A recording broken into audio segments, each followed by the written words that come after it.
grabando.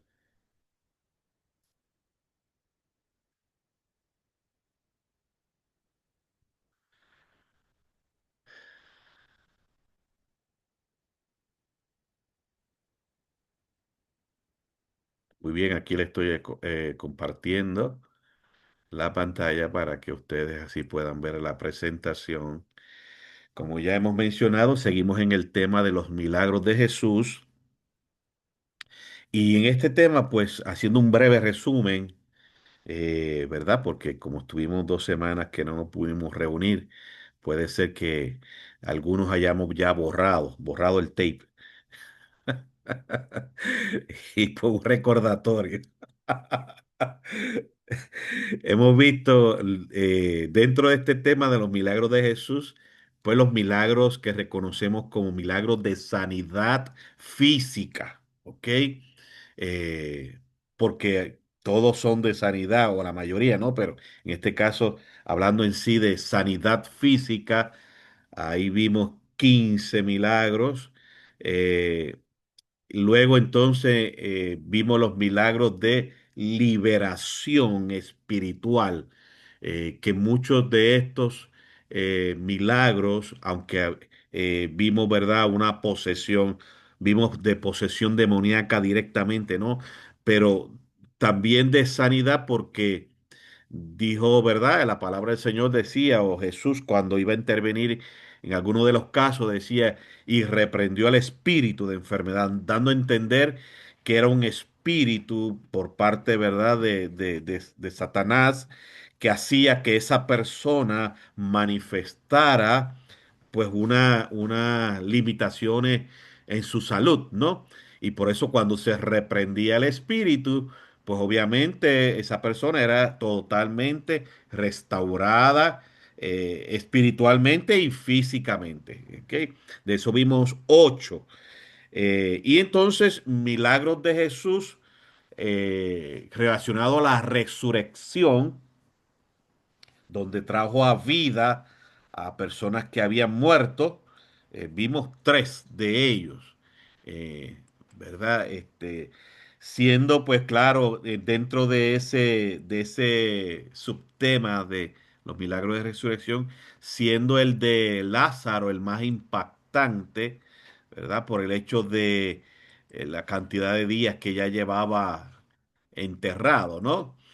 Y muertos, pero vimos 3 de ellos. Y entonces estamos viendo ahora, dentro de estos milagros de Jesús, pues los milagros de Jesús sobre la naturaleza. ¿Ok? Ya vimos uno que fue cuando Jesús camina sobre el mar. Perdón, cuando Jesús reprende la tormenta en el mar. ¿Ok?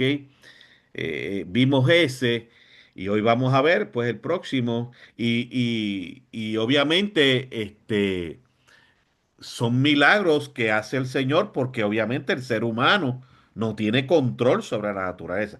Por eso cuando vimos el milagro de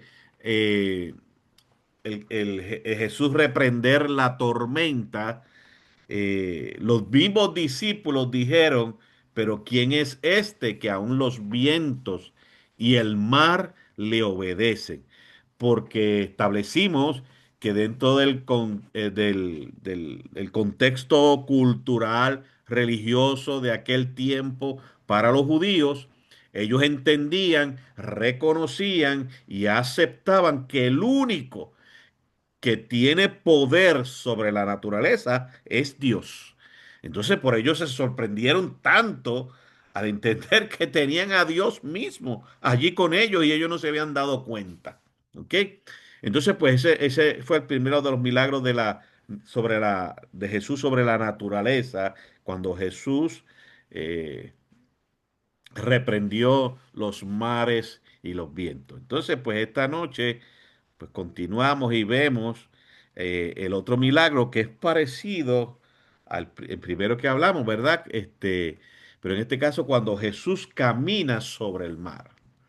Cuando Jesús caminó sobre el mar eh, y fue a los discípulos de Jesús que estaban en medio de esa tempestad, en el mar o en el lago y estaban tratando de sobrevivir, ¿no? Cuando Jesús se acerca, y obviamente pues crea la bonanza, ¿no? Y aunque el milagro es en sí cuando Jesús camina sobre el mar, ese es el milagro en sí, ¿ok? Jesús caminando sobre el mar, que como dije, ningún ser humano lo puede hacer.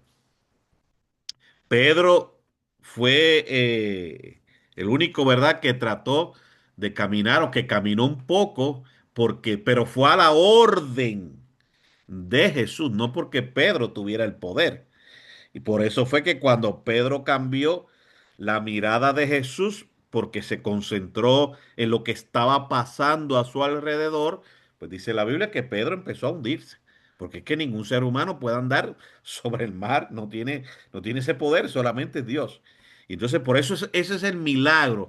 Pero obviamente el texto base que vamos a utilizar, pues vamos a utilizar otros versos adicionales pues, para que podamos entender lo que llamamos el contexto, ¿no? Pero el milagro en sí es ese, cuando Jesús camina sobre el mar. Ahora también, ¿verdad? Poder entender y comprender qué significa hoy ese milagro para nosotros, ¿verdad? Que es lo más importante. Cómo nosotros aplicamos ese milagro a nuestra vida en el día de hoy, ¿ok? Muy bien. Pues la base bíblica, como dije, está en Marcos 6, 45 al 52, aunque los otros evangelios también lo mencionan. Mateo, Lucas y Juan. Que ahorita vamos a ver una tabla comparativa rápidamente. Pero esta es la base que voy a utilizar de Marcos 6 45 al 52 y utilizo Marcos, aunque podía utilizar cualquiera de los tres, ¿no? Pero utilizo Marcos por el hecho de que ya hemos mencionado que el Evangelio de Marcos fue el primer evangelio que se escribe en el Nuevo Testamento, ¿ok? Es el primero, aunque Mateo aparezca en orden cronológico como primero, pero Marcos fue el primer evangelio que se escribe. Y dice entonces el texto bíblico, aquí, ¿verdad? Simplemente vamos a leer los versos y simplemente pues compartir alguna idea, pero más adelante vamos entonces a estar explicando más a fondo. Enseguida hizo a sus discípulos entrar en la barca e ir delante de él a Bethsaida, en la otra ribera, entre tanto que él despedía a la multitud. O sea, estamos viendo aquí ya que Jesús le da una orden a los discípulos a que se vayan, se monten en la barca y vayan a la otra orilla. ¿Ok? Mientras él se despedía de la multitud. Obviamente, si usted busca la Biblia, aunque vamos a ver, ¿verdad?, el contexto, pero si usted busca el texto, los versos anteriores le va a decir que era lo que Jesús estaba haciendo. ¿Ok? Que dice ahí, despedía a la multitud, que era lo que estaba haciendo, ¿no? Los versos anteriores le va a decir ese dato, aunque yo se lo voy a decir más adelante, ¿no? Pero esta es la escena, ¿verdad? Jesús termina de hacer lo que estaba haciendo, le dice a los discípulos, móntense en el barquito y espérenme allá a la otra orilla. Mientras yo despido la multitud y hago otra cosa, que dice aquí. Y después que los hubo despedido, o sea, tanto a los discípulos como a la multitud, dice que se fue al monte a orar. O sea, Jesús despidió a los discípulos, despidió a la multitud y después que hizo eso, que los discípulos se montaron en el barquito para ir al otro lado, Jesús se fue a orar. Pues obviamente, querido hermano, ya eso también nos dice a nosotros la disciplina que un cristiano debe practicar. Como decíamos el domingo pasado, ¿verdad? En el primer sermón, eh, que en este año uno de los propósitos para nosotros como cristianos es parecernos más a Cristo. Y entonces, pues, si queremos parecernos más a Cristo, pues tenemos que practicar la oración. Por eso es que yo le decía el domingo pasado que un cristiano no se puede alimentar solamente de ver videitos cristianos. Eso no es alimento espiritual. Un cristiano necesita, entre otras disciplinas espirituales, ¿verdad? Que ya conocemos, pero una de ellas importante y básica e imprescindible es la oración. Y no porque lo digamos nosotros, sino porque Jesucristo fue nuestro ejemplo.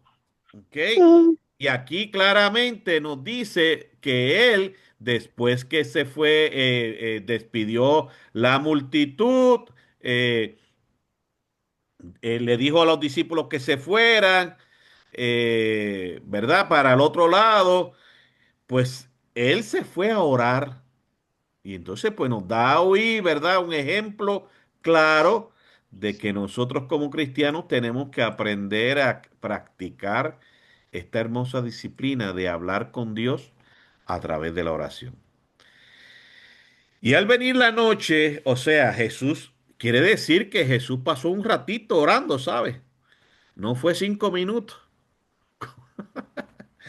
Como hay cristianos que bendito sea el Señor, ni 5 minutos pueden orar, porque ya o están dormidos o ya se cansaron, o yo no sé, o ya están pensando en lo que van a hacer al otro día o la semana completa.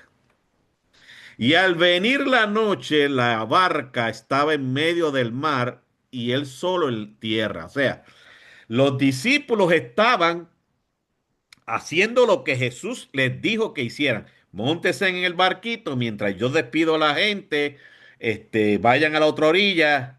Y de Jesús los despidió, tanto a los discípulos como la multitud, y Jesús se fue a orar. Y mientras Jesús oraba, ya los discípulos estaban en el medio del mar, de las aguas, y Jesús estaba solo allá en el monte orando. Y dice ahí, y al venir la noche, quiere decir, hermanos, que vuelvo y repito, Jesús tenía periodos de oración profundos.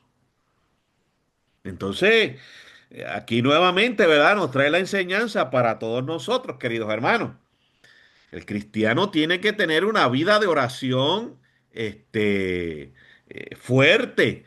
De hecho, la oración es el oxígeno del cristiano.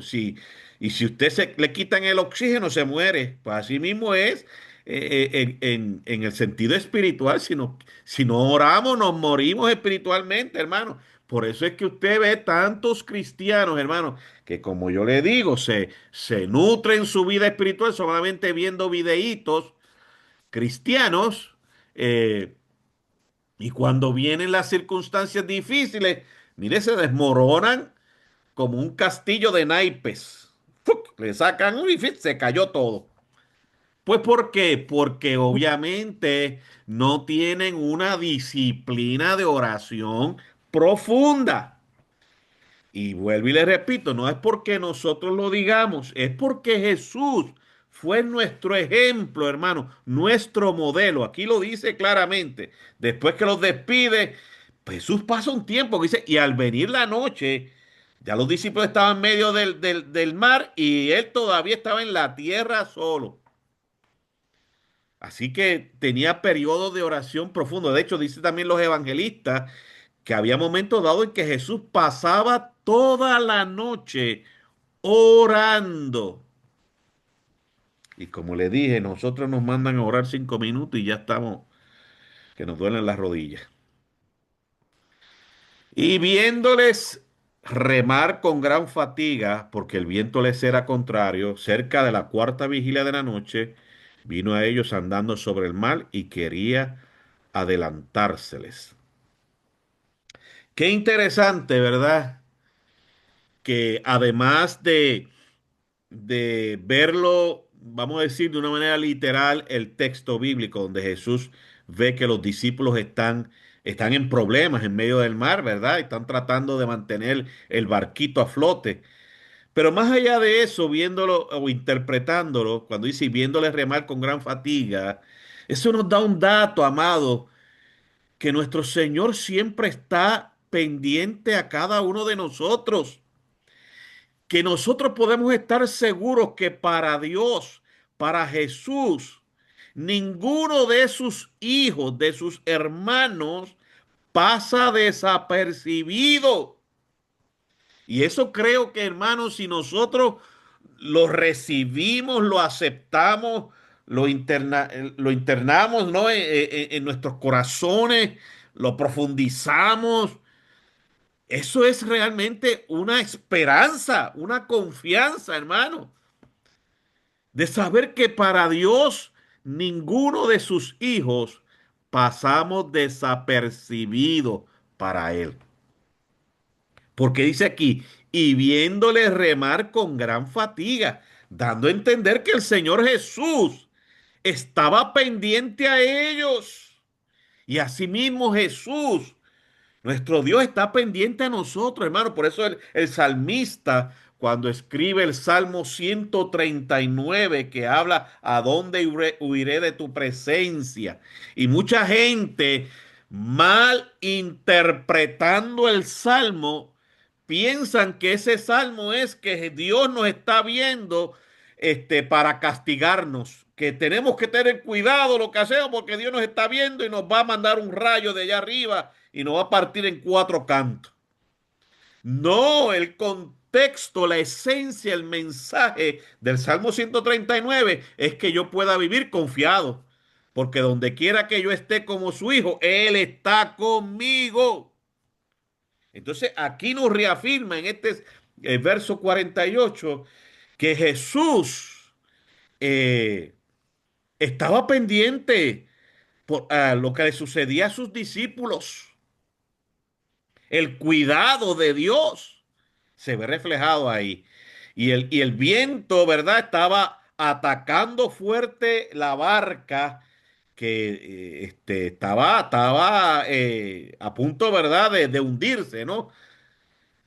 Y entonces dice aquí, dice, porque el viento les era contrario. Y obviamente, claro, más adelante vamos a estar dando la interpretación más profunda, ¿no? Pero ya eso nos dice algo. Hay vientos contrarios que tocan tu vida y tocan mi vida, hermano, que azotan nuestra vida. Esos problemas, las situaciones difíciles cuando llegan, son vientos contrarios. Pero qué bueno saber que cuando esos vientos contrarios empiezan a soplar en contra de nuestra vida, nuestro Dios está mirando y en medio de esa situación, Él nos va a cuidar. Y dice aquí que Jesús se acerca de una manera poderosa porque dice, vino a ellos andando sobre el mar. Y ese es el milagro en sí, hermano. ¿Ok? Vino a ellos andando sobre el mar. Ahora, en la cuarta vigilia, porque la noche en aquel tiempo se dividía en vigilias. Ok, más adelante vamos a hablar un poquito más en detalle de eso. Así que Jesús se le acercó. Viéndole a ellos andar sobre el mar, pensaron que era un fantasma y gritaron. Imagínense, a la cuarta vigilia, que como usted sepa la hora, se va a dar cuenta que gritaba cualquiera. Aunque vamos a ver más adelante que nos dice eso, pero viéndolo así, desde un punto de vista literal, ¿no? Porque todos le veían y se turbaron, pero enseguida habló con ellos y les dijo, tened ánimo, yo soy, no temáis. Y subió a ellos en la barca y se calmó el viento. Y ellos se asombraron en gran manera y se maravillaban. Fíjense que Jesús aquí nos reprendió los vientos, ¿no? Porque el milagro es que Jesús vino caminando sobre el mar hacia ellos. Ese es el milagro, ¿ok? Pero qué interesante que en medio de la crisis más profunda, del momento más duro en la travesía de los discípulos, se aparece Jesús con un mensaje de confianza cuando le dice, tened ánimo, yo soy, no temáis. Y qué maravilloso que todavía el Señor nos dice eso a usted y a mí cuando llegan esos momentos difíciles. Hermano, el Señor nos sigue diciendo, tened ánimo. O sea, sigue hacia adelante, no te rindas. No tengas miedo, yo estoy aquí, te voy a fortalecer, te voy a ayudar. Así que hermanos, nos da a entender y comprender también que cuando nosotros entendemos, comprendemos, hermanos, que Dios siempre está con nosotros cuidándonos, no hay razón para que entonces nosotros rendirnos, hermanos. No hay razón. Porque aquí Jesús le da esta palabra de aliento, esta palabra de ánimo a los discípulos. Y el verso 52, ¿verdad? Al final de base bíblica, porque aún no habían entendido lo de los panes por cuanto estaban endurecidos sus corazones. Dando a entender, ¿verdad? Que ya le dice ahí claramente, ¿verdad? Lo que estaba haciendo Jesús cuando habla en el primer verso que leímos, que enseguida, ¿verdad? Despidió a los discípulos. Eh, Era que Jesús estaba en lo que llamamos la alimentación de los panes y los peces. Pero fíjense qué interesante, el verso 52 dice que porque aún no habían entendido lo de los panes, por cuanto estaban endurecidos sus corazones. Qué interesante, queridos hermanos, que hay gente que viendo milagros no creen. ¿Verdad que sí? Aún viendo milagros no creen. Y es porque sus corazones están endurecidos. Y lamentablemente, ¿verdad? Hay gente así y no se dan cuenta del riesgo o el peligro que están corriendo en el sentido espiritual. Porque puede ser tarde. Pero vamos a ver más adelante sobre esto. Así que esa es la base bíblica, queridos hermanos, que como dije, utilicé el pasaje del Evangelio de Marcos. ¿Ok? El pasaje de Marcos 6, 45 al 52, que lo leímos, nos presenta uno de los milagros más profundos y reveladores del ministerio de Jesús, que es caminar. Ese es el milagro, hermano, ¿ok? Pero que obviamente tenía que tomar los otros versos para que pudiéramos entender lo que estaba pasando, ¿no? Caminar sobre el mar en medio de una tormenta. Y eso solamente lo hace Dios. El hombre no puede hacer eso, hermano. No es solo una demostración de poder sobrenatural, sino una revelación de la identidad divina de Cristo y un llamado a la fe en medio del temor y la confusión. O sea, esa es la esencia del milagro, hermano. No solamente muestra que Jesús tiene poder sobre la naturaleza, sino que revela, al manifestar ese poder sobre la naturaleza, Jesús está revelándose que Él es Dios. Para aquello, ¿verdad? Que cuando digo para aquellos son la gente que habla de que en la Biblia habla de un Jesús hombre nada más o un Jesús Dios nada más. Ahí vemos que Jesús está manifestando el poder, la revelación, se está identificando como Dios mismo.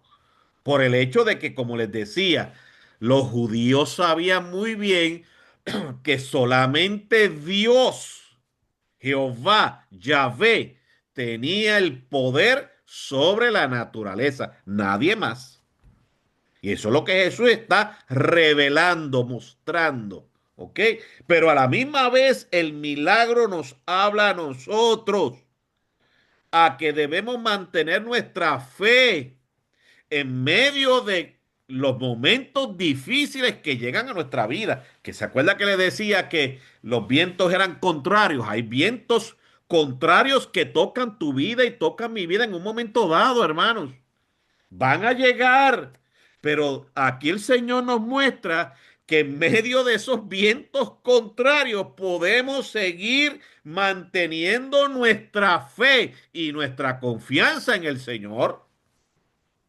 Por eso es que les decía que si entendemos esto, hermanos, no hay razón, no hay cabida para que nosotros como cristianos en medio de los momentos difíciles nos rindamos.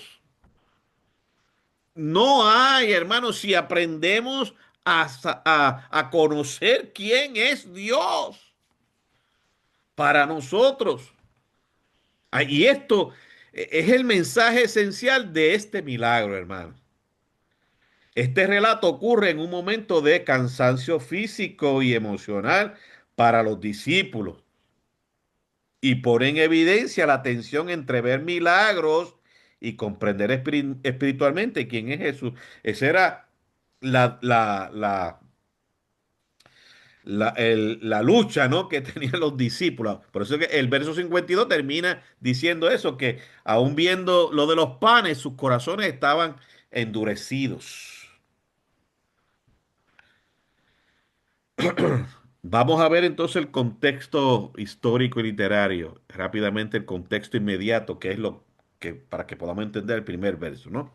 Marcos 6, pues 45 al 52, ocurre inmediatamente después de la alimentación de los 5.000, que está en el verso, perdón, el verso 30 al 44.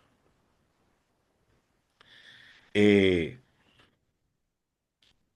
Jesús acababa con sus discípulos de hacer un gran milagro, que lo vamos a ver más adelante también. Ese es parte de los milagros sobre la naturaleza, porque nadie puede orar y que se multipliquen panes y peces, a menos que el Señor no lo permita.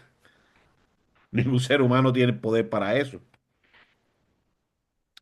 Así que en Marcos 6, 30 al 44 nos habla lo que estaba haciendo Jesús antes, ¿no?, de enviar a los discípulos a que pasen al otro lado y él se va a orar. Él estaba alimentando a una gente que le siguió, ¿verdad?, durante todo el día escuchando las enseñanzas de Jesús. Y le siguieron y les cogió, como dice, la tarde. Y obviamente pues necesitaban comer porque llevaban todo el día escuchando a Jesús. Y Jesús, pues hace un milagro con los panes y los peces que habían allí, este, de una persona, y cómo Jesús los multiplicó y sobraron. Pero después de eso, o ocurriendo eso, el milagro de la alimentación de los 5.000, que dice la Biblia que eran contando los hombres, porque los niños y las mujeres no se contaban. Recuerden, como siempre les he dicho, las mujeres y los niños en aquel tiempo, pues no tenían ningún valor como tal, ¿ok? Y por eso era que no se contaban. Así que había más de 5.000 personas ahí. Pero entonces después, o inmediatamente que ocurre ese milagro, que eso es un dato que no nos da Marcos, ni Lucas, ni Juan, perdón, ni Mateo, solamente Juan. Por eso es importante, como siempre les he dicho, cuando usted va a estudiar la Biblia, si ese pasaje que usted está estudiando hace referencia que también lo menciona en otra parte de la Biblia, léalo también para que pueda entender mejor el texto o el mensaje, ¿no? Pues el Evangelio de Juan, capítulo 6, verso 15, nos dice que la gente, y especialmente unos revolucionarios que habían allí, después que vieron que Jesús hizo ese milagro de alimentar más de 5.000 personas, quisieron hacer a Jesús como rey, pero no como un rey mesías, sino como un rey político, nacionalista. Y obviamente viendo Jesús que esa era la intención de alguna gente que estaba allí, Jesús entonces que da la orden a los discípulos que se vayan y él entonces se fue a orar, porque obviamente no era el momento para Jesús, ¿verdad?, mostrarse como el rey, pero como el rey, el Mesías prometido, ¿no? Esta gente lo querían hacer un rey, pero un rey político, un rey nacionalista, un rey revolucionario, guerrero, ¿no?, que fuera en contra del imperio romano. Eso es lo que es la intención. Y Jesús, conociendo muy bien las intenciones del corazón, pues obviamente hace que se disperse la multitud y él se va a orar. Por tanto, Jesús obliga a los discípulos a subir a la barca bajo ese contexto, ¿verdad?, de lo que estaba pasando, y él se retiró a orar a solas al monte. Y obviamente los discípulos pues se quedaron entonces enfrentando al mar y al viento solo en medio de la travesía. El contexto, ¿verdad? Teológico, pues para que podamos entender, ¿verdad?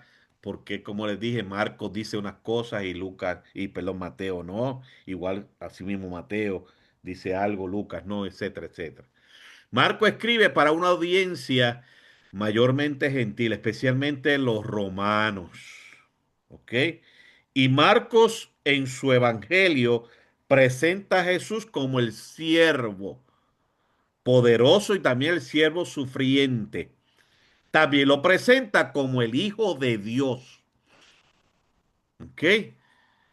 Porque él escribe a esa audiencia romana que es gentil.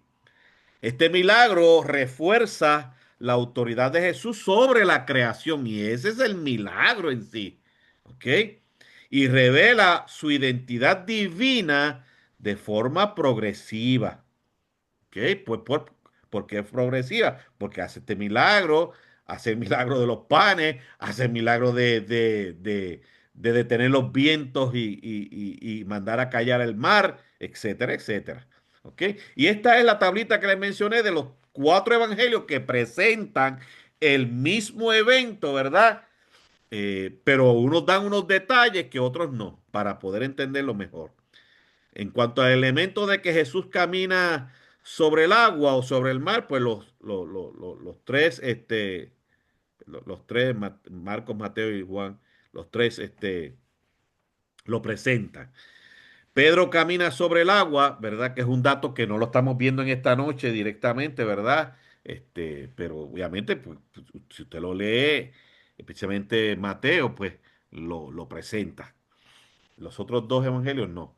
Jesús ora antes del milagro. Marcos y Mateo lo dicen directamente. Juan lo da como implícito, o sea, da unos detalles que Jesús estaba haciendo eso. El énfasis en la incomprensión, ¿verdad? De que lo que dice el verso 52, que después no entendieron lo de del milagro de los panes, porque su corazón estaba endurecido, pues Marcos lo presenta, Mateo no, y Juan a media.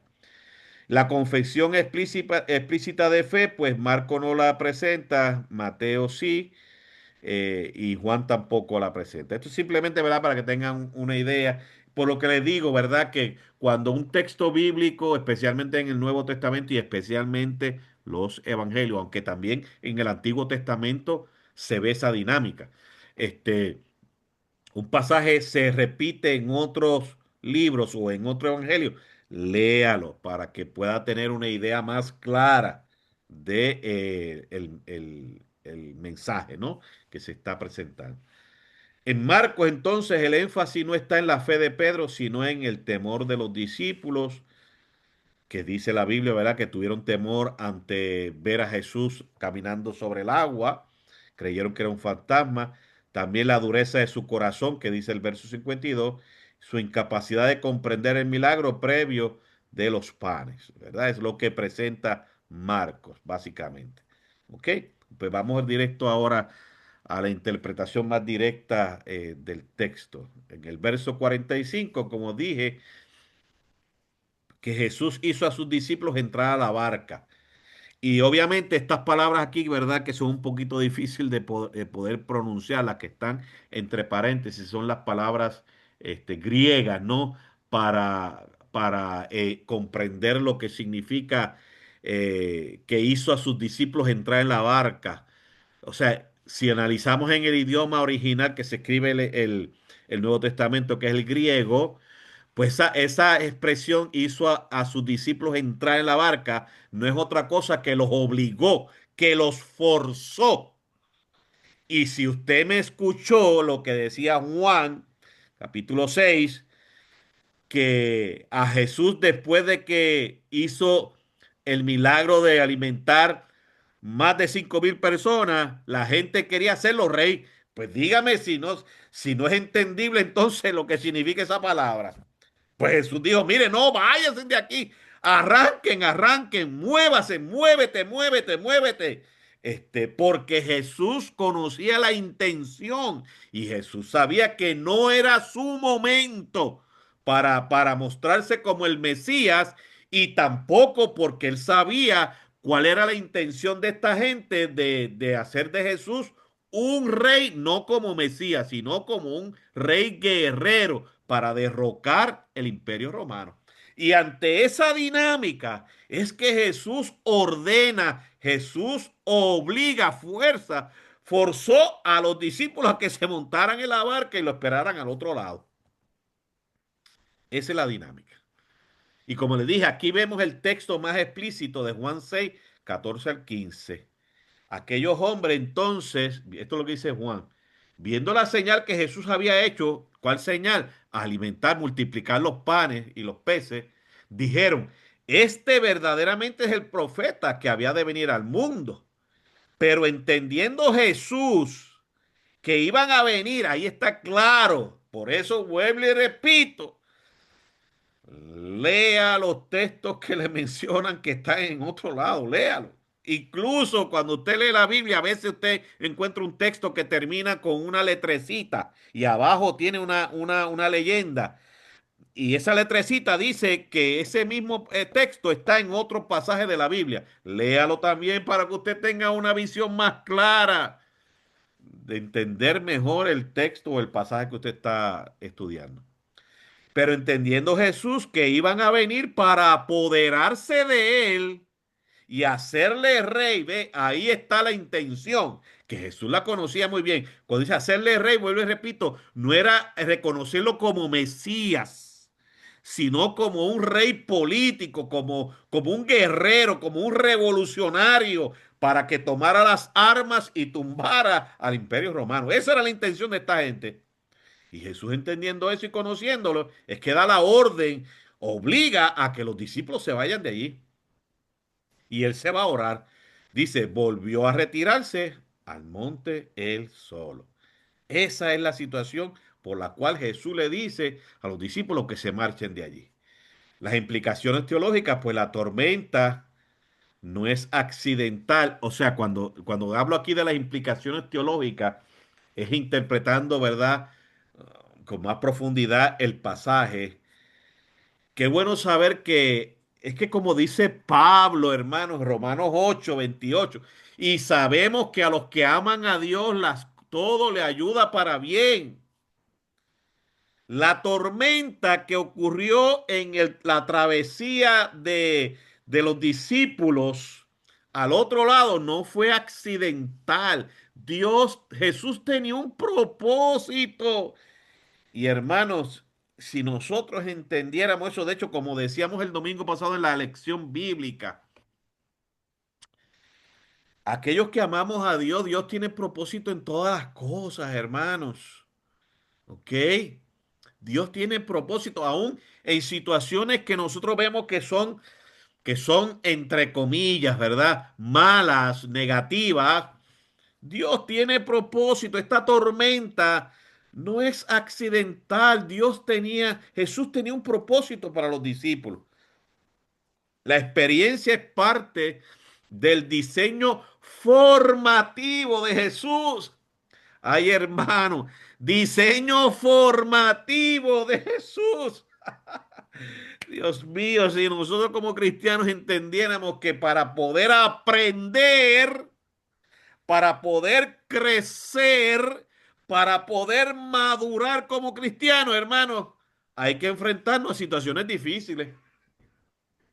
Y por eso, mire, hermano, es que Dios mío, Señor, yo a veces me arranco el pelo porque es que no entiendo cómo la gente se deja engañar. Ah, porque hablan bonito, hermoso en los videos y qué sé yo, y la gente se deja manipular. Mire, el evangelio es claro. Mientras estemos en este mundo, vamos a pasar por el horno de fuego, porque es un diseño formativo, es una enseñanza. Dios nos está ayudando a formar nuestro carácter como cristianos.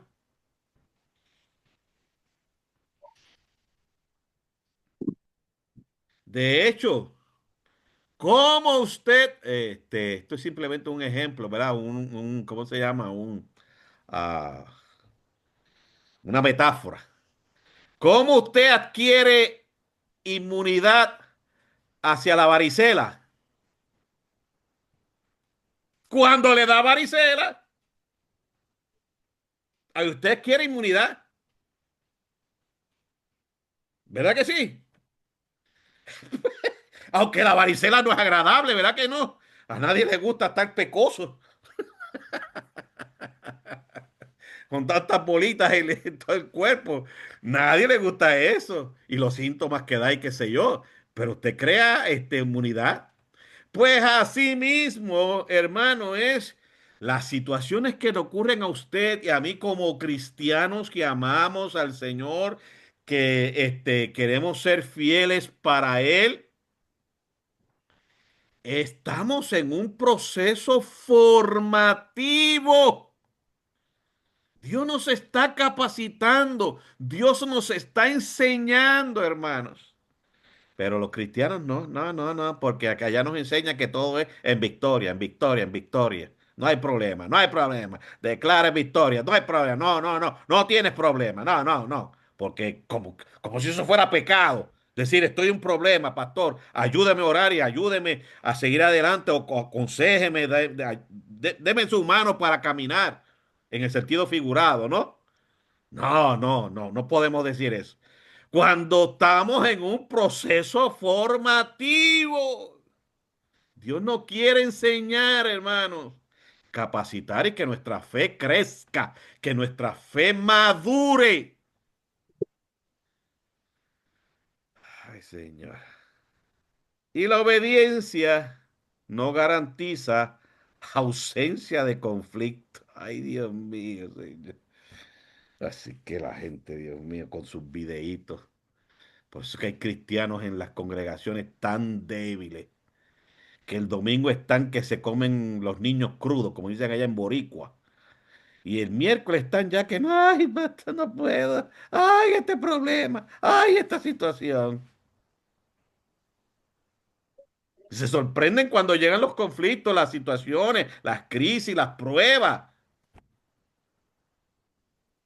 Y Jesús dijo que mientras estemos en esta tierra, que es un mundo caído, a usted, a mí, nos va a tocar el conflicto, la situación, la crisis. Va a llegar, no se sorprenda. Pero la obediencia no garantiza ausencia de conflicto, hermano.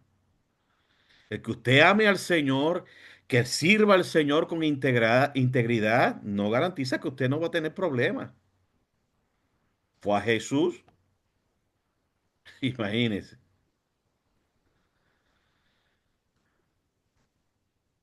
Entonces, pues desde una perspectiva pastoral, ¿verdad? Interpretando este pasaje, hay momentos en los que Cristo dirige a sus discípulos hacia escenarios incómodos. Ay, pastor, ¿cómo usted va a decir eso? No, no, no, no, no, no, porque a mí me han enseñado que sí, estoy de victoria en victoria. Pues hermano, vamos a borrar este pasaje bíblico de la Biblia. Todos los que tienen la Biblia bien abierta, arranquen esa página y arranquen la que dice Juan y la que dice Mateo. Vamos, arránquenla, vamos. Ah, no, no vamos a leerla más nada. ¿Quién fue el que dio la orden que se montaran en el barquito y se fueran a la otra orilla? ¿Quién fue? Jesús.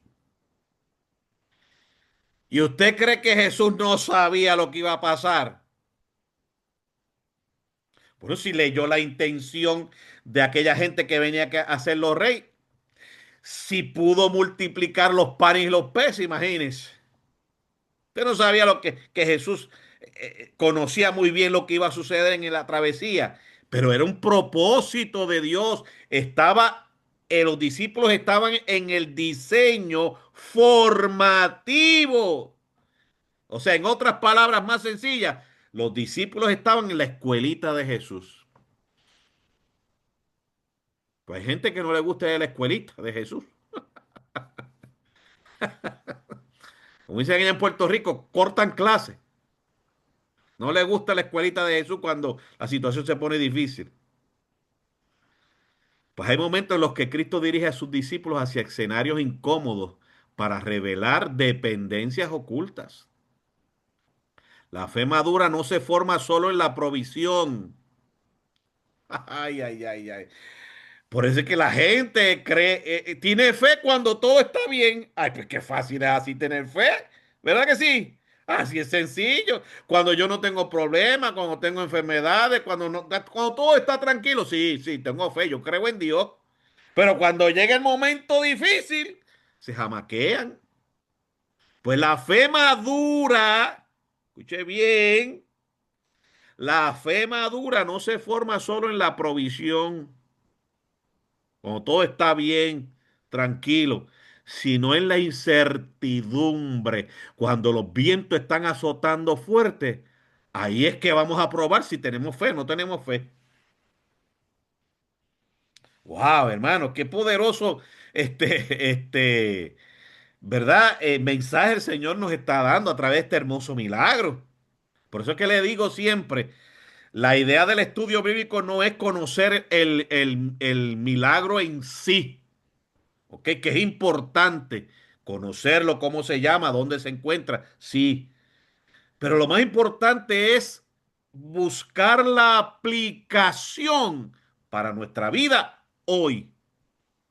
Y aquí estamos viendo lo que nos está diciendo, hermano. ¿Ok? Así que estos cristianos que cuando todo está bien, muchachos, pues qué bueno es Dios. Pero cuando llegan momentos difíciles, como que se le va el gozo. Como que ya no alaban. Como que ya no son tan constantes. Pues hay que evaluarnos. Hay que evaluarnos. Perdón, aquí. Y el verso 46 dice que pues él se despidió de la multitud y se fue al monte a orar. Marcos enfatiza la soledad orante de Jesús. Mientras los discípulos luchan en el mar, Jesús se encuentra en comunión con el Padre. Y como decíamos, es una enseñanza para nosotros, sus hijos, sus discípulos, que si el maestro hizo eso, de sacar tiempo para orar, hermano, usted y yo tenemos que sacar tiempo para orar. Por eso es como yo decía el domingo pasado, suelte más el teléfono y use más las rodillas, o usemos más las rodillas para incluirme, ¿no?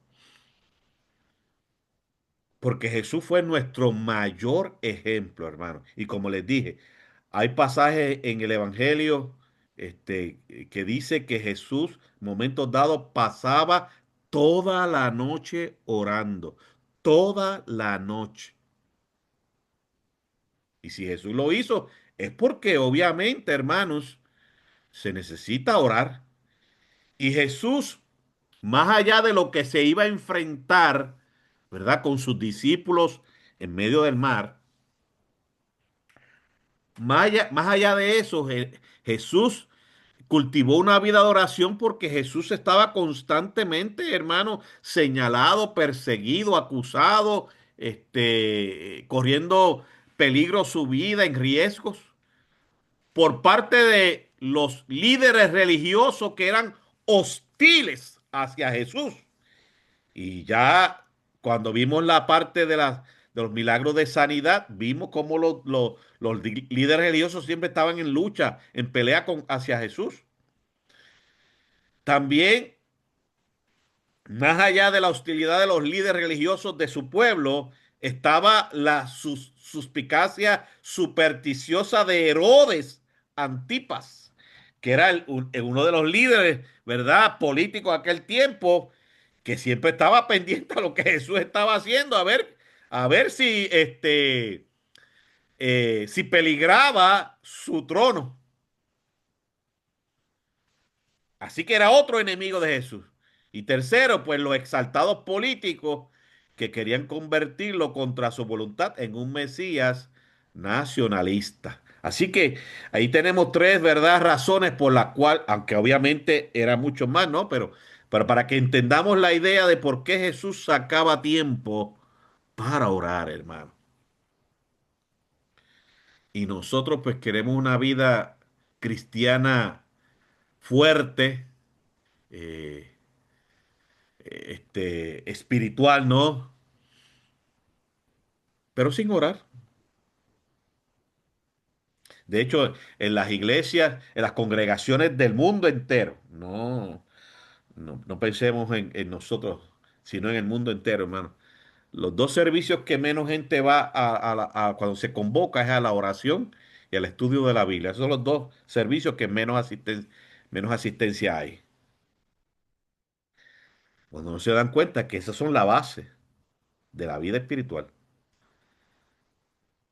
Por lo tanto, esa expresión o este texto de que nos habla de que Jesús fue a orar al monte solo, nos dice que la autoridad pública de Jesús nace de la intimidad privada. O sea, en otras palabras, la vida de victoria que Jesús presentó públicamente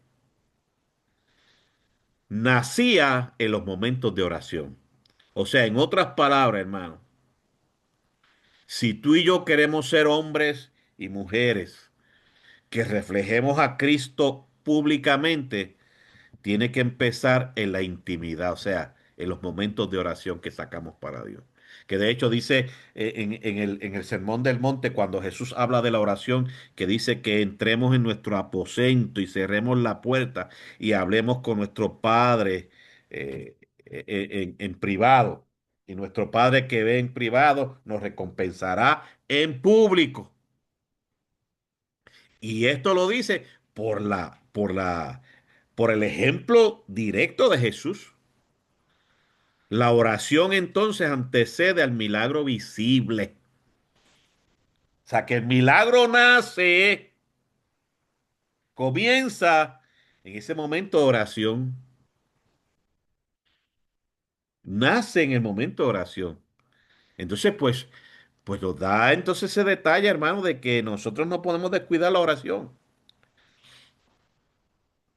Dentro de una dimensión psicológica cristiana, ¿verdad? Desde el punto de vista psicológico cristiano, Jesús modela una autorregulación espiritual, que no es otra cosa que enseña que la renovación interior es esencial antes de enfrentar el caos externo. Hermano, en otras palabras, miren, arroz y habichuela, lo que está diciendo, si usted y yo no nos preparamos en la oración, mire, cuando llegue el momento difícil, nos va a devorar, nos va a destruir, nos va a tumbar. Así que es importante, hermano, que nosotros como cristianos demos más tiempo a la oración. Verso 47, pues dice que la barca ya estaba en medio del mar por orden de Jesús y que el viento ya estaba soplando bien fuerte, como dice, les era contrario, o sea, que los estaba afectando de una manera bien directa. Y los discípulos pues ya están lejos de la orilla, humanamente sin acceso a ayuda, porque estaban en medio del mar y pues obviamente ya llevaban un buen rato tratando de sobrevivir. Ay, ay, ay, ay, ay, ay, ay. Sí, porque mire, hermanos, ay, señor, es que la gente, Dios mío, los cristianos no aprenden, no aprenden. Que como dije, estamos en la escuelita de Jesús en un diseño formativo. Y cuando llega el momento difícil, la gente quiere que Jesús lo saque, pero inmediatamente de la situación para no enfrentarla. Lo más rápido posible, Señor. Ahora. Fíjense que los discípulos ya llevaban un buen rato enfrentando las olas. Cuando dice toda la noche. Entonces da a entender, hermanos, que Jesús o nuestro Dios sabe hasta dónde usted y yo podemos llegar. hasta dónde usted y yo podemos hacer lo que nos toca a nosotros hacer. Y Él sabe cuándo es el momento específico, ideal, preciso para Él intervenir.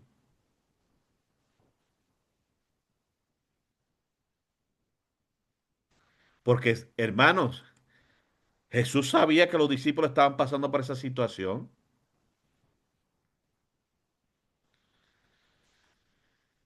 pero Él sabía hasta dónde los discípulos podían llegar y cuándo era el momento oportuno para intervenir. Entonces, hermanos, nosotros tenemos que aprender que usted y yo como hijos de Dios, Él sabe lo que hace y Él sabe cuándo es el momento de Él, no nuestro, para intervenir. Si tomamos entonces los elementos del mar, pues obviamente, ¿verdad? Algo simbólico. El Salmo 77, versos 16 y 9. El mar representa caos, peligro y fuerzas incontrolables. Y verdad, hay un texto bíblico aquí, Salmo 77, versos 16 al 19, que lo habla, ¿no? Entonces podemos entender figuradamente, ¿no? Que hay momentos dados, hermanos, que usted y yo nos enfrentamos al mar que está bravo. Y el viento contrario simboliza resistencia espiritual y desgaste emocional. Porque imagínese literalmente, hermano, usted está en medio del mar luchando en una barca que el viento la mueve de lado a lado. Dígame si usted no se cansa emocionalmente,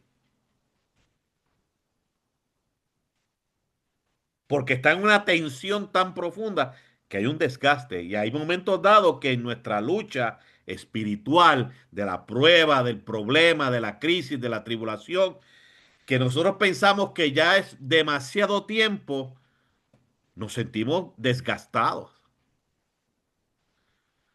Pero se nos olvida, hermanos, que para Dios no pasamos desapercibidos. El creyente puede estar en el centro de la voluntad de Dios y aún así experimentar oposición intensa. Y es lo que hemos hablado y espero que esto no se nos olvide, hermano. La fe no elimina el cansancio, lo resignifica, le da un nuevo significado.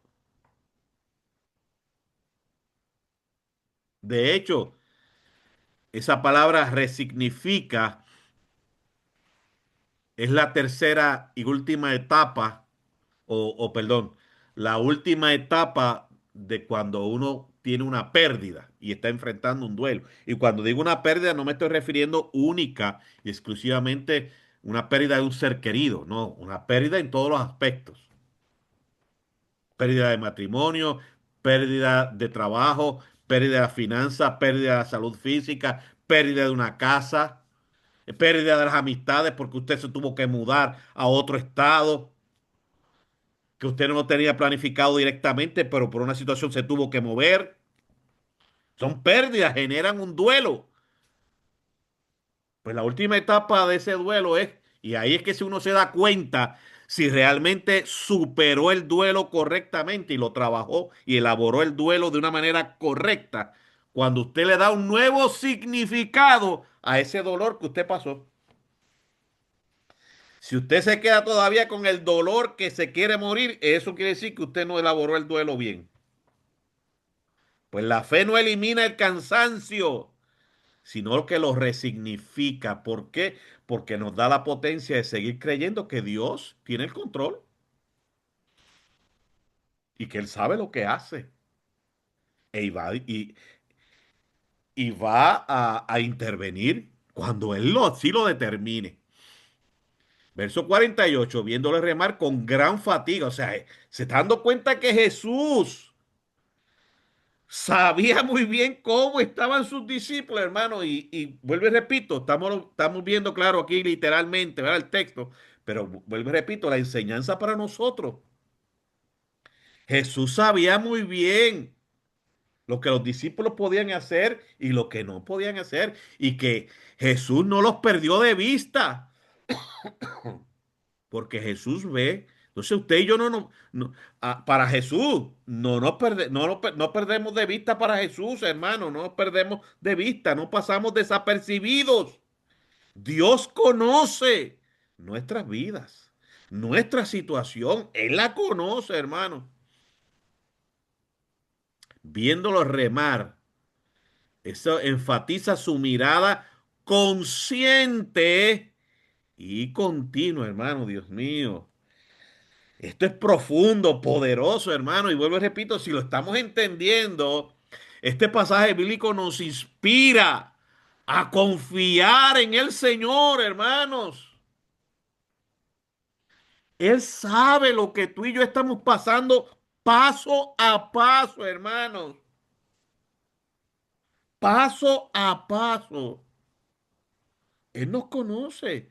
Él tiene conocimiento de la situación, hermano. Y no se va a quedar cruzado de brazos, pero va a ser en su tiempo, no en el mío.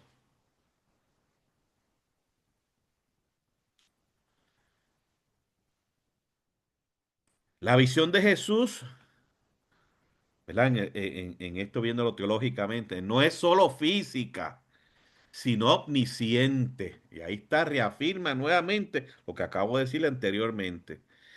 Él conoce más allá de lo que tú y yo vemos, porque Él es omnisciente, uno de los atributos esenciales de nuestro Dios. Él todo lo sabe. Pues hermano, confiemos y no nos zumbemos del barco. No nos tiremos del barco, hermano. No desertemos, no nos rindamos. Aunque no interviene de inmediato. Ay, Señor. Nunca pierde el control de la situación. Gloria a Dios. Y que nosotros no olvidemos eso, hermano. Aunque Él no intervenga al momento en que yo quisiera, como humano, pero el hecho de que Él no está interviniendo como yo quiero que intervenga, no quiere decir que Él no tiene el control. Él tiene el control y lo vemos claramente aquí. Jesús vio a los discípulos que estaban ajoraditos, estaban una situación tensa, cansados, físicas y emocionalmente, hermanos. Pero Jesús supo muy bien cuándo era el momento de intervenir. Asimismo lo hace con usted y conmigo, hermano. Por tanto, como te dije, no te lances de la barca, no te bajes del barquito, no te rindas, no desmayes.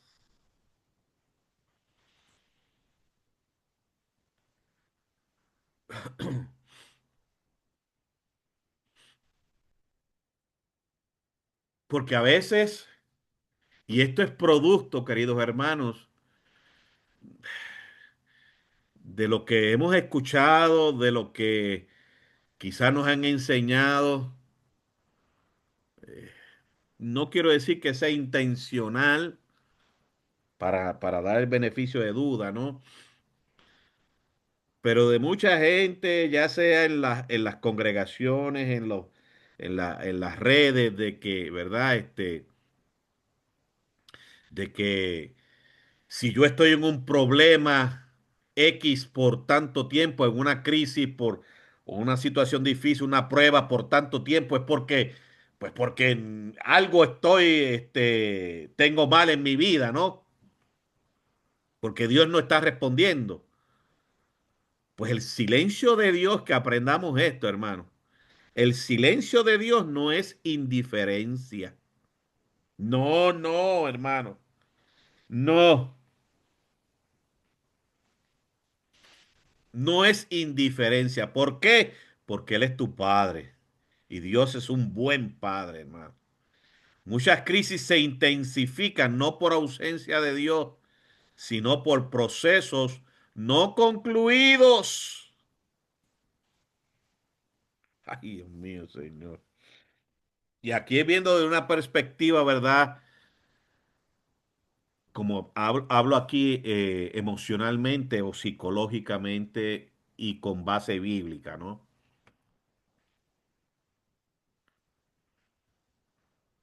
Hay situaciones, crisis en nuestras vidas que se alargan mucho más porque nosotros no hemos terminado, no hemos terminado algunos procesos que se comenzaron en nuestra vida y nosotros no la hemos manejado correctamente.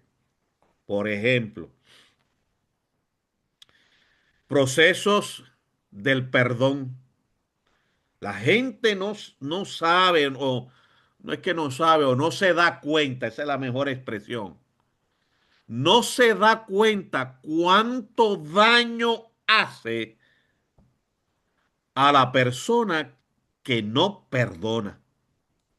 La gente no se da cuenta de eso. No lo ha entendido todavía a capacidad. ¿Cuánto daño hace a la persona el no perdonar?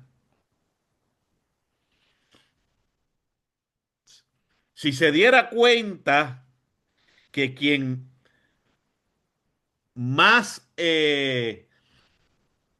sanidad o más beneficio va a recibir es el que perdona, no el que recibe el perdón. Pues esos son procesos no concluidos. Y muchas veces las crisis se intensifican, se agrandan, porque vienen esos procesos que no se han concluido, salen a la luz.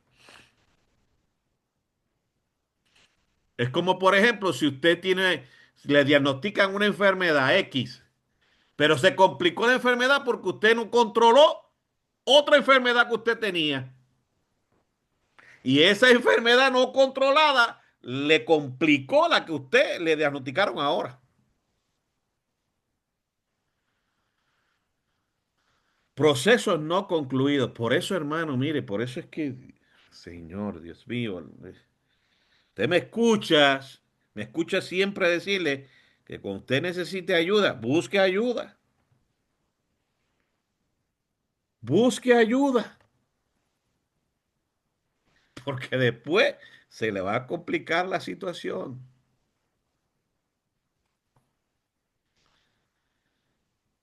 Y viéndole remar el verso 48 con gran fatiga, ¿ves? Ya da a entender de que estaba la situación fuerte. Los discípulos estaban cansados física y emocionalmente, porque el viento les era contrario, o sea, los azotaba fuertemente. Cerca de la cuarta vigilia de la noche vino a ellos andando sobre el mar. Fíjense qué interesante, hermano. Y ahora voy a explicar esto de la vigilia, así que me dan un tiempito más, ¿verdad? Dice que el tiempo está corriendo. Pero fíjense que da a entender, ¿verdad? Lo que les decía, que Jesús o Dios sabe cuándo es el momento para intervenir. Él sabe cuándo es el momento específico para intervenir. Aquí dice que fue cerca de la cuarta vigilia y usted va a ver a qué hora más o menos fue que Jesús apareció por allí. Primero entender qué es una vigilia. Una vigilia era un periodo de tiempo durante la noche asignado regularmente, ¿no? Para las guardias militares, para una vigilancia urbana o para uno, también lo aplicamos a lo que es observación y alerta espiritual en el sentido espiritual, ¿ok? Es lo que quiero decir aquí. No era solo un concepto cronológico, o sea, de tiempo, de tal hora a tal hora es una vigilia. No era solamente un concepto cronológico, sino también funcional y simbólico, o sea, en otras palabras, vigilia significa estar despierto, atento y preparado. Que eso no es cronológicamente, ¿ok? Eso es funcional y simbólico. En la Biblia nos habla de dos sistemas de vigilia. Primero en el antiguo, en el hebreo antiguo, o sea, que se usaba mayormente en el Antiguo Testamento. Nos dice que allá en el Antiguo Testamento se habla de tres vigilias. La primera vigilia, este era el sistema hebreo antiguo que se ve reflejado en el Antiguo Testamento. La primera vigilia era de 6 de la tarde a 10 de la noche. La segunda vigilia de 10 de la noche a 2 de la mañana. Y la tercera vigilia de 2 de la mañana a 6 de la mañana. Ese era el primer sistema, ¿verdad? Que mayormente se ve en el Antiguo Testamento. Y aquí les doy, si usted lo puede buscar después en su Biblia, una referencia de eso que hemos hablado, de esas tres vigilias en el Antiguo Testamento, en Jueces y en Éxodo. Este sistema refleja una sociedad pastoril y militar menos estructurada. ¿Verdad? Si usted busca esos textos, pues se va a dar cuenta que se refiere a esto, ¿no? Que mayormente era hacia los pastores de ovejas y los militares. El otro sistema de vigilia, que mayormente lo vemos en el Nuevo Testamento, era el primero era el sistema hebreo, ahora el sistema romano, que mayormente, no mayormente, era el que se usaba en el tiempo del Nuevo Testamento, especialmente el tiempo de Jesús, porque Jesús nació bajo el Imperio Romano, era el que gobernaba. Pues en el Imperio Romano se dividía la noche en cuatro vigilias. La primera vigilia, que también pues, se le conoce como tarde, el horario era de 6 de la tarde a 9 de la noche. Esa es la primera vigilia. La segunda vigilia, medianoche, era de 9 de la noche a 12 de la madrugada. La tercera vigilia también se le conoce como el canto del gallo, de 12 de la medianoche a 3 de la madrugada. La cuarta vigilia, la madrugada, era cuando digo aquí la madrugada, perdón, un paréntesis aquí, me acuerda de un corito de Marino. La madrugada aún estaba oscura y yo buscaba el rostro del Señor. Y Marino dice, lo que buscaba era la almohada. Imagínense, a las 3 de la mañana. Ay, sí. Ay, padre. Bueno, los que son viejitos aquí y que no saben de lo que yo estoy hablando. La cuarta vigilia era de 3 de la mañana a 6 de la mañana. Y dice la Biblia que Jesús llegó a la cuarta vigilia. Ay, ay, ay. Póngase a hablar de que los discípulos se despidieron de Jesús por orden de Jesús y de la multitud como a las 6 o a las 7 de la noche. Y cuidado si no fue antes. O sea, en la primera vigilia. Hasta la cuarta vigilia fue que apareció Jesús. Y uno dirá, ay, qué clase de Dios más que no es amoroso, que bendito Dios, es indiferente. Pero no, hermanos. ¿Se acuerda que ya hemos establecido que Jesús sabía muy bien lo que estaba pasando a sus discípulos? Y él sabía muy bien cuándo era el momento de intervenir. A la cuarta vigilia, entre 3 de la madrugada a 6 de la mañana. Dice el texto que Jesús apareció. Y aquí hay unos textos bíblicos, Marcos y Mateo. Marcos, escribiendo con influencia romana, utiliza este sistema de cuatro vigilias. ¿Ok? Simplemente unos datos para que te lo pueda leer después. Así que el significado de la cuarta vigilia en este verso 48 de Marcos, pues si lo vemos en correlación a tiempo, ¿no? Horario, cronológico, era entre 6, perdón, de 3 de la madrugada y 6 de la mañana, que es el momento más oscuro y frío de la noche, cuando el cansancio físico y emocional es máximo. Los discípulos llevaban entonces, como les dije, horas remando contra el viento. Entonces, podemos establecer que fue que Jesús los quiso ver sufrir. No, hermanos. Jesús sabía muy bien lo que él iba a hacer y cuándo era el momento oportuno para intervenir. Asimismo lo hace en nuestras vidas, en tu crisis, en mi problema, en tu problema, en tu tribulación, en mi tribulación, en tu prueba, en mi prueba. Jesús sabe lo que va a hacer en su tiempo perfecto, hermano. Nos enseña este milagro. Así que el significado teológico, pues en la Biblia la madrugada suele ser el tiempo de intervención divina. En Éxodo 14:24 nos habla especialmente, ¿verdad?, de la relación con Moisés. El momento, también en el significado teológico, la madrugada es el momento del auxilio de Dios. Salmo 46, verso 5. Al clarear la mañana, dice ese salmo. Es la antesala, escuche bien, la antesala de un nuevo día. Ay, gloria al Señor. O sea que Jesús, nuestro Dios, va a orar cuando ya va a clarear la mañana en el sentido, ¿verdad?, figurado.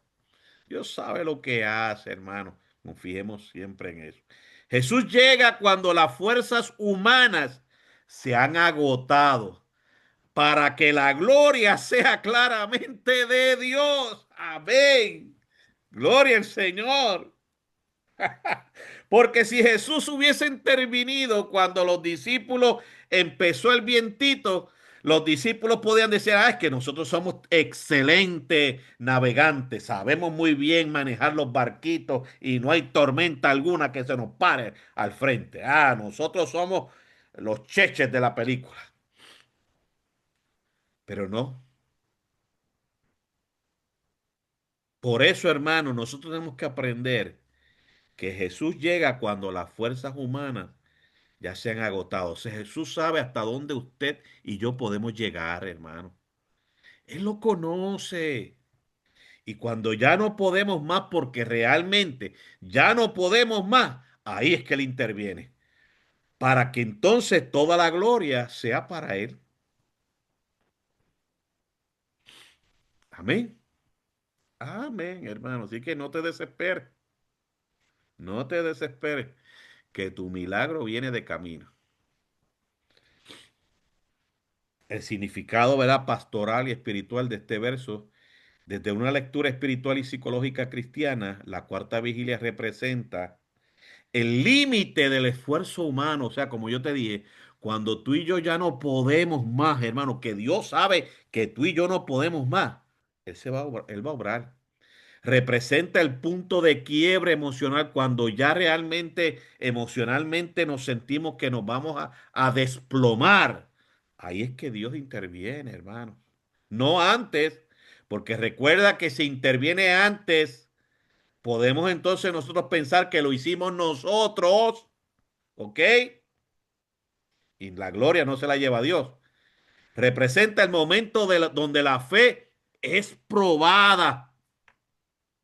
Por eso Cristo no llega tarde, llega cuando la dependencia es completa. O sea, cuando tú y yo decimos, no puedo más, Señor. Ahí el Señor extiende su mano para levantarnos. Cuando entendemos que dependemos de Él totalmente. Por eso Él llegó a la cuarta vigilia, no cuando los vio rapidito que entraron al mar y empezaron a navegar, empezaron los vientos. No, Él no entró ahí. Realmente entró cuando era el momento oportuno. Dios sabe lo que hace. Dios tiene control, hermanos. La aplicación, pues Dios obra frecuentemente en la madrugada, cuando ya no confiamos en nuestra fuerza. La espera no es abandono. Jesús veía, Jesús oraba y Jesús se acercaba. La revelación precede al descanso. Antes del amanecer, Jesús dice, yo soy, que era una identificación para los judíos de que esa era el nombre de Dios como tal. ¿Se acuerdan cuando Moisés en la revelación de la zarza en aquel monte que Dios se le reveló, yo soy el que soy. Por lo tanto, en conclusión con relación a esto de la vigilia, la noche bíblica no era caótica, sino ordenada en vigilias. Y Marcos señala intencionalmente que Jesús vino en la cuarta vigilia, o sea, el momento más oscuro antes del amanecer. Esto nos enseña que Dios se manifiesta con mayor claridad cuando la noche parece más larga. Jesús camina sobre el mar cuando ya no queda noche por delante, anunciando que la luz está por llegar, que podamos confiar eso. Y vino a ellos entonces andando sobre el mar. Jesús camina sobre lo que para los discípulos representa amenaza de muerte. Y aquí, ¿verdad? Simplemente les doy unos textos donde habla de que en el Antiguo Testamento solo Dios domina el mar, ¿verdad? Job y Salmo. Jesús se representa implícitamente como el Señor de la creación. Cristo no elimina primero la tormenta, sino que se manifiesta en medio de ella. Y la presencia precede entonces a la paz. Cuando Dios llega primero, entonces la paz se manifiesta.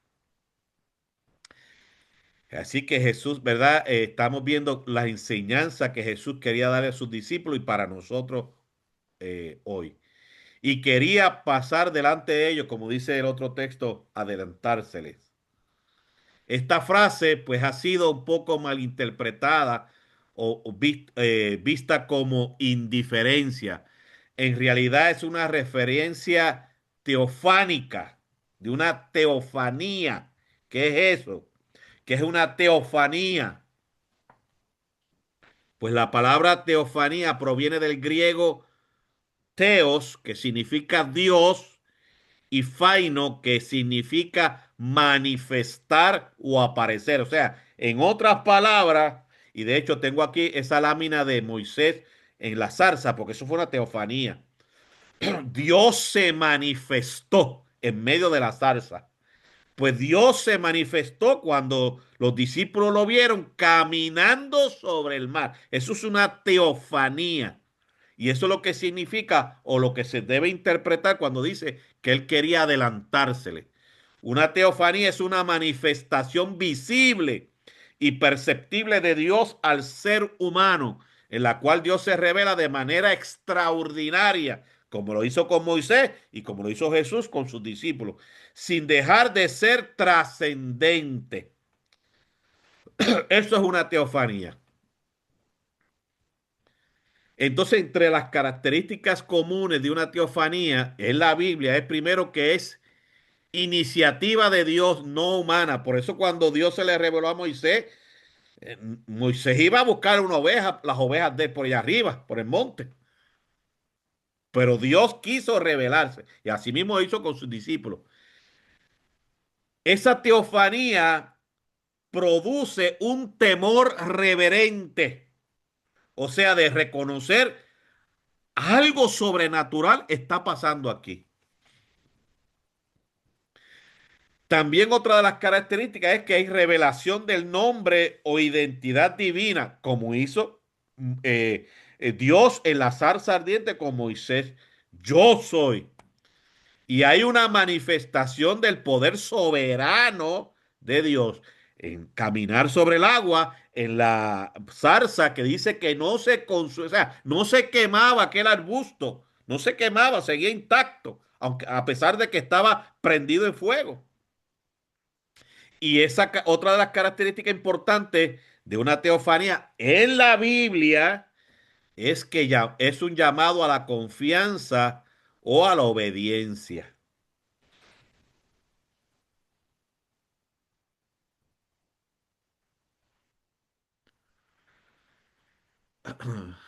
Solamente estoy aquí en silencio porque hay un pensamiento que me llega a mi mente de estas características comunes de la, cómo refleja la Biblia de la teofanía.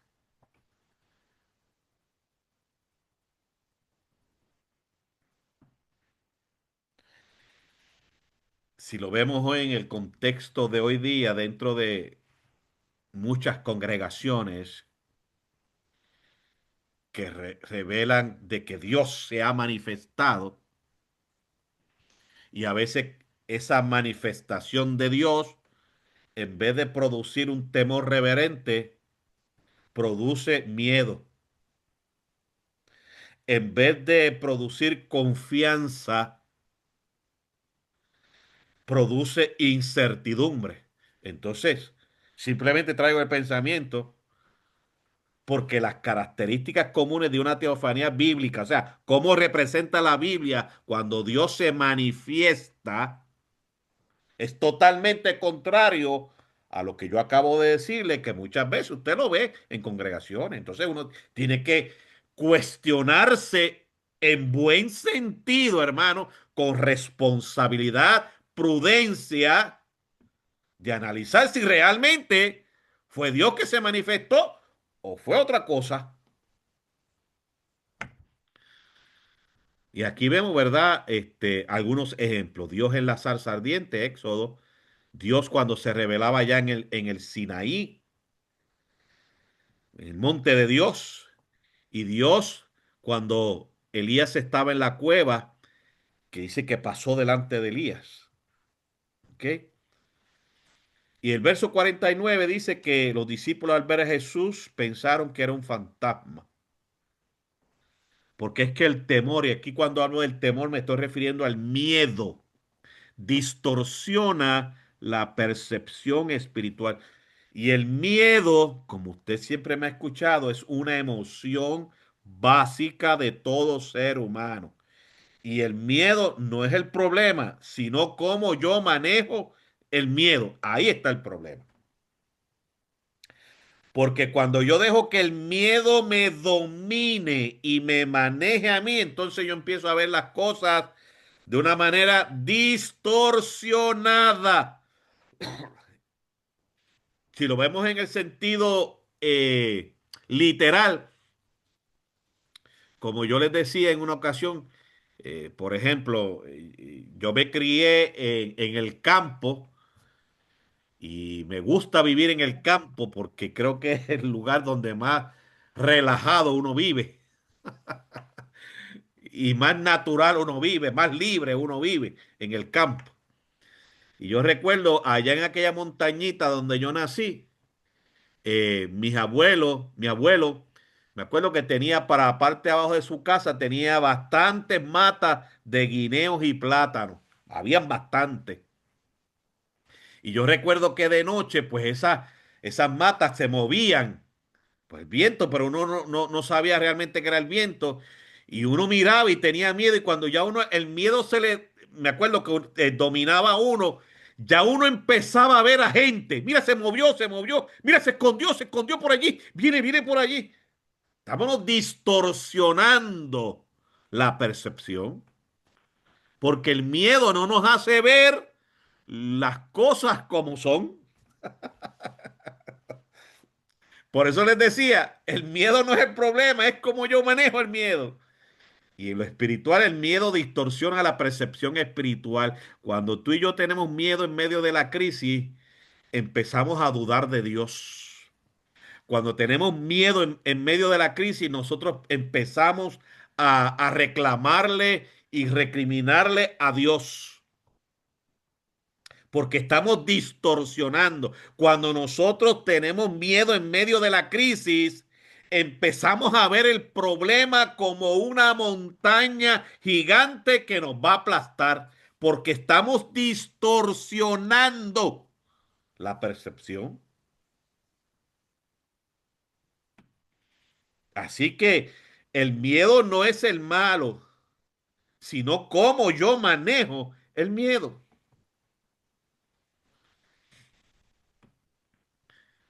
Porque el miedo, cuando se apodera de nosotros, activa interpretaciones catastróficas.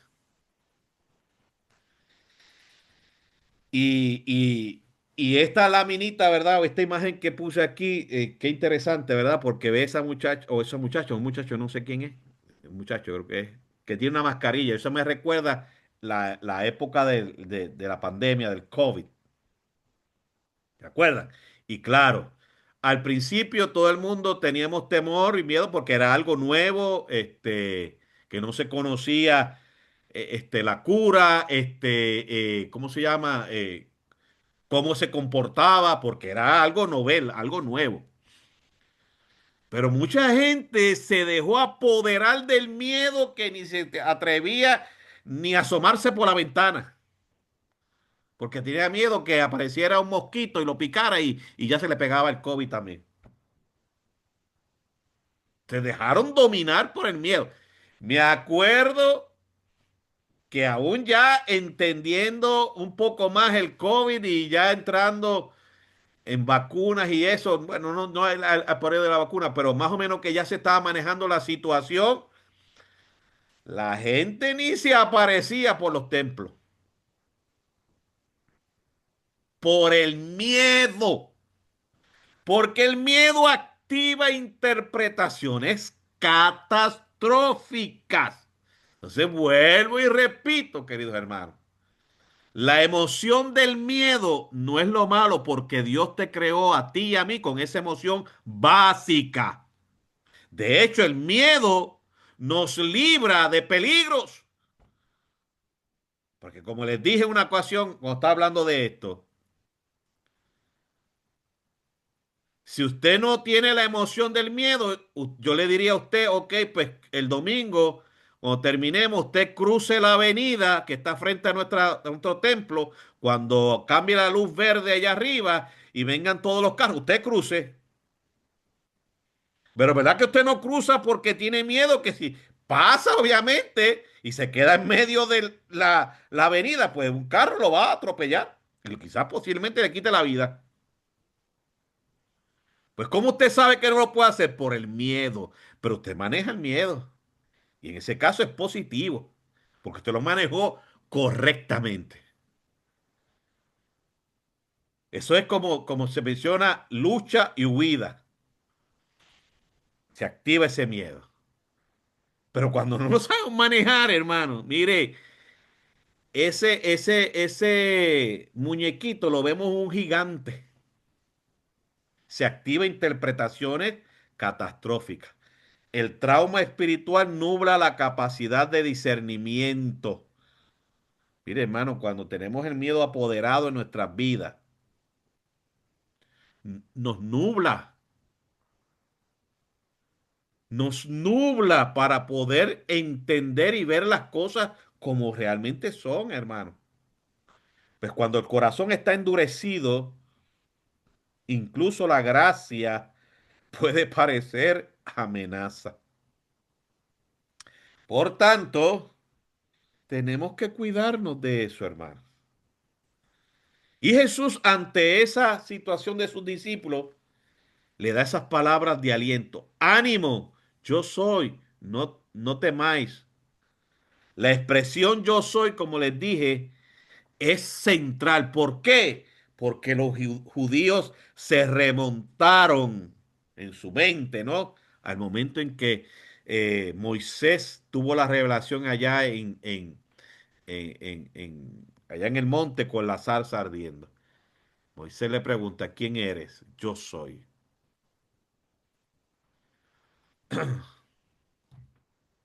Como les dije, la dimensión teológica es referente a una referencia directa a Éxodo 3:14. Jesús se autoidentifica con el nombre divino. Yo soy.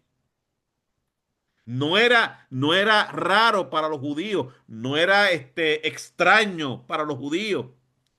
Así que nuevamente ahí vemos que la revelación de Jesús no fue por casualidad, hermanos.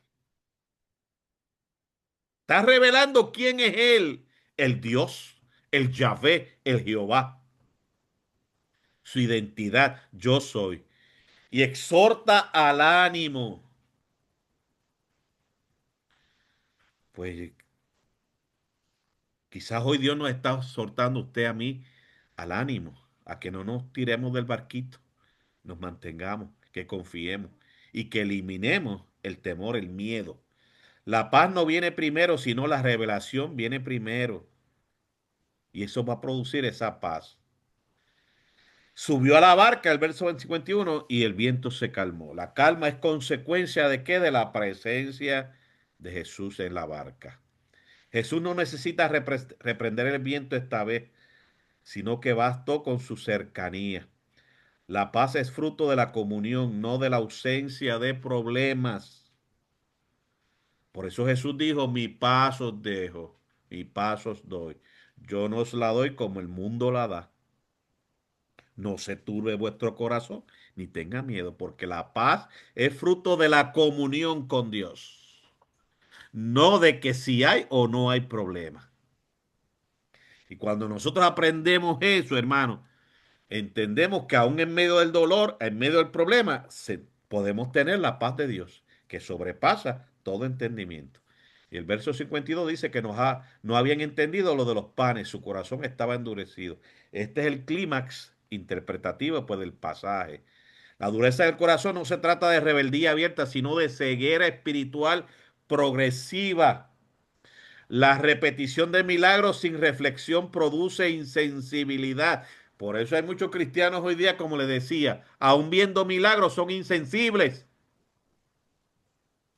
La falta de integración entre experiencia y fe produce confusión.